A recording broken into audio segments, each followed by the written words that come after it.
অনেকেই একটা জিনিস জিজ্ঞেস করছেন, কমেন্ট সেকশনে জিজ্ঞাসা করছেন, ফোন করেও জিজ্ঞেস করছেন যে এই যে ভেরিফিকেশানে বাদ যাওয়ার কথাটা বলা হচ্ছে, কি করে এত বাদ যাবে? দেখুন, ভেরিফিকেশানে বাদ যাবার অনেক কারণ রয়েছে। আমি খুব সংক্ষেপে বলছি, কারণ এই কথাটা আমি এর আগেও বলেছি, আবারও বলছি, খুব সংক্ষেপে বলছি। 9-10-এর ভেরিফিকেশানে প্রচুর প্রচুর প্রচুর বাদ যাবে, প্রায় 3 থেকে 4 গুণ বেশি বাদ যাবে 11-12-এ যা হয়েছিল তার থেকে। একইভাবে 11-12-এ যে গ্রাউন্ডের উপরে ভেরিফিকেশন বাতিল হয়েছিল, ভেরিফিকেশনে ক্যান্ডিডেটসের বাতিল হয়েছিল, ঠিক তেমনই এখানেও তাই হবে। কি করে শুনুন। 1 নম্বর কথা তো হচ্ছে, এক্সপিরিয়েন্সের নম্বর উল্টোপাল্টা দেখিয়ে অনেকে কিন্তু এই করেছিল, ফর্ম ফিল আপ করেছিল এবং তারা সেই নম্বরগুলো পেয়েছে। যখন ভেরিফিকেশনে সেটা দেখা যাবে না, মানে সেটার স্যাটিসফ্যাক্টরি কোনো ডকুমেন্টস দেখানো সম্ভব হবে না একজন ক্যান্ডিডেটের পক্ষে, তখন কিন্তু সেটা বাতিল হবে। ইংলিশের যেদিনকে 9-10-এর ইন্টারভিউ ছিল, সেদিনকে বিশেষ একটি কারণে আমি বারাসাতে ছিলাম। বারাসাতে আমাদের যে এসএসসি অফিস, সেখানে কিন্তু ছিলাম। এবার ব্যাপারটা হচ্ছে, ওখানে চেয়ারম্যান ছিলেন, মানে আমার শোনা কথা এটা, তো চেয়ারম্যান ছিলেন। চেয়ারম্যান হাসতে হাসতে নাকি এটা বলেছেন ক্যান্ডিডেটদের যারা বেরিয়ে আসছিলেন, একটু মানে খুব খোশ গল্প, মানে খুব সুন্দর মেজাজে ছিলেন তিনি আর কি। তো তিনি বলেছিলেন যে আমি কি করব, যে যদি উল্টোপাল্টা করে কেউ যদি নম্বর, এক্সপিরিয়েন্সের নম্বর দেখিয়ে ফর্ম ফিল আপ করে, আমি কি করব? ভেরিফিকেশনে বাতিল হবে। এবং সেটা কিন্তু হয়েছে। চেয়ারম্যান যেটা বলেছিলেন যে ভেরিফিকেশনে বাতিল হবে, কেউ ফর্ম ফিল আপ করলে আমাদের কিছু করার নেই। এই যে একটা রব উঠেছিল চারিদিকে, অনেকে এক্সপিরিয়েন্সের নম্বর নেই কিন্তু নম্বর দিয়ে চলে আসছে, কেউ প্রাইমারি টিচার, কেউ প্যারা টিচার, বা কেউ কন্ট্রাকচুয়াল টিচার, বা কেউ টিউশন করছে শুধু, তবুও সে দিয়ে দিয়েছে এখানে হয়তো নিয়েও নিয়েছে ফর্ম ফিল আপের সময়, কিন্তু ভেরিফিকেশনে বাতিল হবে। এবং হয়েছে। তো তো আমার ওই দিনকে একজন ক্যান্ডিডেটের মুখ থেকে শোনা কথা, চেয়ারম্যান কিন্তু এটা বলেছিলেন যে আমি কি করব, ভেরিফিকেশনে বাতিল হবে, ডকুমেন্টস দেখাতে পারবে না, ভেরিফিকেশনে বাতিল হবে। সেটা কিন্তু 11-12 হয়েছে। তাহলে 1 নম্বর কথা হচ্ছে, ইন্টারভিউয়ের আগে যে ভেরিফিকেশন, সেই ভেরিফিকেশনে স্যাটিসফ্যাক্টরি ডকুমেন্টস না দেখানোর ফলে প্রচুর ক্যান্ডিডেট বাতিল হবে, শুধুমাত্র এক্সপিরিয়েন্সের নম্বর উল্টোপাল্টা দেওয়ার জন্য। এটা হচ্ছে 1 নম্বর। 2 নম্বর কথা হচ্ছে, যে সমস্ত টিচাররা, যে সমস্ত ইন সার্ভিস টিচাররা 9-10-এও দখল করে রয়েছেন, 11-12-এও দখল করে রয়েছেন, আমরা যেটুকু এখনও পর্যন্ত আমাদের কাছে যেটুকু খবর আছে, মানে আপনাদের কাছে এবং আমার কাছে যেটুকু খবর আছে, তা সেই হিসেবে কি হচ্ছে, যে 11-12-এর টোটাল কাউন্সেলিং কমপ্লিট হচ্ছে, তারপরে 9-10-এ হাত দিচ্ছে। এই 9-10-এ কিন্তু ওই ক্যান্ডিডেটরা যারা 11-12-এ পেয়ে যাচ্ছেন, তারা কিন্তু আসবেন না, আসবেন খুবই অল্প সংখ্যক, সেটা গ্রাহ্যের মধ্যে, দর্তব্যের মধ্যে ধরার দরকার নেই, খুবই সেটা কম সংখ্যক। কারণ 11-12-এ পেয়ে গেলে কেউ আর 9-10-এ ফেরত আসে না, কারণ স্যালারির ডিফারেন্স প্রচুর, হিউজ ডিফারেন্স স্যালারিতে। একমাত্র যদি খুব দূরে হয়ে যায়, বা বাড়ি ছাড়তে হয়, বা বাড়ি ছাড়ার ফলে প্রচণ্ড অসুবিধার মধ্যে পড়ে, শুধুমাত্র সেক্ষেত্রেই তারা কিন্তু 9-10-এ ফেরত আসবে এবং 9-10-এর ভেরিফিকেশনে আবার অংশগ্রহণ করবে। সেই সংখ্যাটা খুব কম। তাহলে তারা 11-12-এ চলে যাচ্ছে, সুতরাং তারা ভেরিফিকেশনে বাদ যাচ্ছে না, তারা ভেরিফিকেশনে আসছেনই না। আর একটা জিনিস, আর একটা ঘটনা যেটা ঘটছে, সেটা হচ্ছে ইন সার্ভিস টিচার মানে তো শুধু 2016 নয়, ইন সার্ভিস টিচার মানে 2016-র আগেও অনেকে আছেন।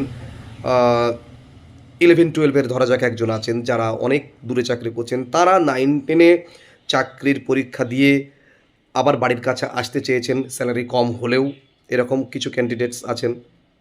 আবার দেখা যাচ্ছে এরকম ক্যান্ডিডেটসও আছেন যারা পাস ক্যাটাগরিতে ছিল, তারা মানে 9-10-এ ছিল, 11-12-এ যাবার জন্য 11-12-এ করেছিলেন, সাথে সাথে 9-10-ও করে দিয়েছিলেন, দুটোই করে দিয়েছিলেন পরীক্ষায় বসার জন্য। এরকম হতে পারে, তারাও কিন্তু ডাক পেয়েছেন। এবং আরও একটা ব্যাপার ঘটতে পারে, সেটা হচ্ছে কিছুই নয়, অনেক টিচারই আছেন যারা তাদের স্কিলটাকে একটু পরীক্ষা করবার জন্য কিন্তু পরীক্ষায় বসেন। এরকম কিন্তু অনেক টিচার রয়েছেন, তারা ভেরিফিকেশনে বা ইন্টারভিউয়ে যাবেন না, রিটেন পরীক্ষাটা দেন নিজের স্কিলটা দেখার জন্য, বা ঠিকঠাক আমি কত পাই এই আগ্রহ থেকে। তারা হয়তো প্রসেসিংয়ে অংশগ্রহণ করবেন না ইন্টারভিউ বা ভেরিফিকেশনে। এই হিউজ সংখ্যা কিন্তু বাদ যাবে। এইবার আমরা যদি ধরি 11-12-এ যে পরিমাণ বাদ গিয়েছিল, 11-12-এর ভ্যাকান্সি তো 9-10-এর ভ্যাকান্সির থেকে অনেক কম। ভ্যাকান্সি যেহেতু অনেক কম, ইন্টারভিউয়ের ভেরিফিকেশনে ডেকেছেও অনেক কম। এই যে ডেকেছে অনেক কম, সেই কমের মধ্যে যে পরিমাণ বাদ গিয়েছিল ভেরিফিকেশনে, এবার বেশি ডাকছে 9-10-এ, তাহলে মোটামুটি যদি একটা রেশিও করা যায়, ঐকিক নিয়মে যদি বের করা যায় মোটামুটি, তাহলে কিন্তু আমরা দেখতে পাচ্ছি বা বুঝতে পারছি অন্তত 3 গুণ ক্যান্ডিডেট কিন্তু এই ভেরিফিকেশন থেকে বাতিল হবে, এবং বাতিলের কারণগুলো বলা হলো।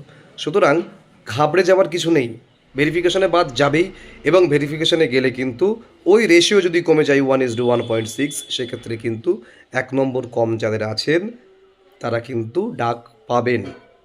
এটাই কিন্তু যুক্তির কথা। আচ্ছা, এই ভিডিওটা করছি বা এই কথাগুলো বলছি মানেই প্লিজ আমাকে মেসেজ করতে লাগবেন না, বা কমেন্টেও মানে ওই মানে আমার 2 নম্বর কম আছে আমি পাবো কি না।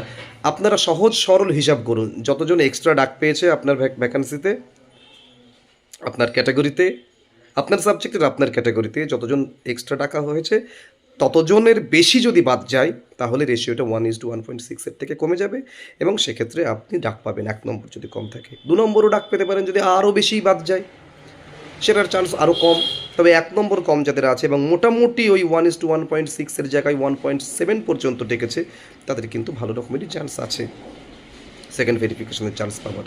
তো এটা অনেকেই বুঝতে চাইছেন যে কি করে এত বাদ যাবে, তো সেটা মোটামুটি ক্লিয়ার করবার চেষ্টা করলাম এবং বোঝানোর চেষ্টা করলাম যে কী হিসেবে বাদটা যাবে। এই প্রচুর সংখ্যা যারা আছে এরা কিন্তু এর মধ্যে মিশে আছে, এই মিশে থাকার ব্যাপারটা কিন্তু কম সংখ্যায় নয়, সুতরাং বাদ যাবে, প্রচুর বাদ যাবে। আচ্ছা, এটা গেল একটা। আর আমি একটা মাল্টি র্যাঙ্কিংয়ের একটা ভিডিও করেছিলাম, সেই মাল্টি র্যাঙ্কিংয়ের ভিডিওতে কিন্তু অনেকেই কমেন্ট করেছেন বা আমার কাছে জানতেও চেয়েছেন যে মাল্টি র্যাঙ্কিং কি হচ্ছে কি হচ্ছে না। মাল্টি র্যাঙ্কিং তো হচ্ছেই, মানে আমি শুধু এইটুকু বুঝতে পারছি না যে মাল্টি র্যাঙ্কিং হবে না এই জিনিসটা কোথায় লেখা আছে। কম্বাইন্ড মেরিট লিস্ট যেটা বলা হচ্ছে, সেই কম্বাইন্ড মেরিট লিস্টে আমি তো বুঝতে পারছি না যে ওই কম্বাইন্ড মেরিট লিস্টের মধ্যে কোথায় লেখা আছে যে সিঙ্গেল র্যাঙ্কিং হবে, মাল্টি র্যাঙ্কিং হবে না। এটা সত্যি আমি বুঝতে পারিনি। তো এটাই হয়ে এসেছে, 2016তেও তাই হয়েছে, আমাদের সময় তো 2011তেও কিন্তু তাই হয়েছে, মাল্টি র্যাঙ্কিং হয়েছে। একজন এসসি ফিমেল ক্যান্ডিডেট 4টে জায়গা দখল করে বসে থাকে কাউন্সিলিংয়ের সময়। মানে সে যদি জেনারেলে চান্স পায়, তাহলে সে SC female, SC male female, general female, general male female, এই 4টে জায়গা দখল করে থাকবে। যেই একটা হয়ে যাবে, একটা স্কুল নিয়ে নেবে, 3টে ফাঁকা হয়ে যাবে, এইভাবে কাউন্সেলিং চলে। একজন এসসি মেল ক্যান্ডিডেট সে কিন্তু যদি জেনারেলে চান্স পায়, কাট অফ ক্লিয়ার করতে পারে এবং অন্য কোনো সুযোগ সুবিধা না নিয়ে থাকে ক্যাটাগরির, তাহলে সেও কিন্তু জেনারেলে যাবে, এসসিতেও থাকবে, তার র্যাঙ্ক 2 জায়গাতে থাকবে, এবং সে যে কোনো নিজের ইচ্ছা মতো একটা স্কুল পছন্দ করতে পারে, তারপরে নিচ থেকে আবার টাকা হবে। একজন এসসি ক্যান্ডিডেট, আমি যে কোনো ক্যাটাগরির কথা বলছি, আমি মানে উদাহরণ হিসেবে এসসি বলছি, একজন এসসি ক্যান্ডিডেট যখন জেনারেলে কাট অফ ক্লিয়ার করছে এবং কোনো সুযোগ সুবিধা নিচ্ছে না, সমস্ত কিছু মেনটেন করে সে জেনারেলে যাচ্ছে, তখন একজন জেনারেল ক্যান্ডিডেট অবশ্যই চাইবে যে বাবু তুমি নিজের ক্যাটাগরি থেকে স্কুল চুজ করো, তাতে একজন জেনারেল বেশি চান্স পাবে নিচ থেকে। আবার একইভাবে এসসি ক্যান্ডিডেটরা চাইবে যে ওই এসসি ক্যান্ডিডেটটি জেনারেলে যাক, যাতে এসসির ব্যাপারটা মানে এসসির যে ভ্যাকেন্সিটা সেটা ফাঁকা হয়, তাহলে আরেকজন এসসি নিচ থেকে ডাক পাবে। তো এই লড়াই তো চলবেই, এটাই সংরক্ষণের সুবিধা।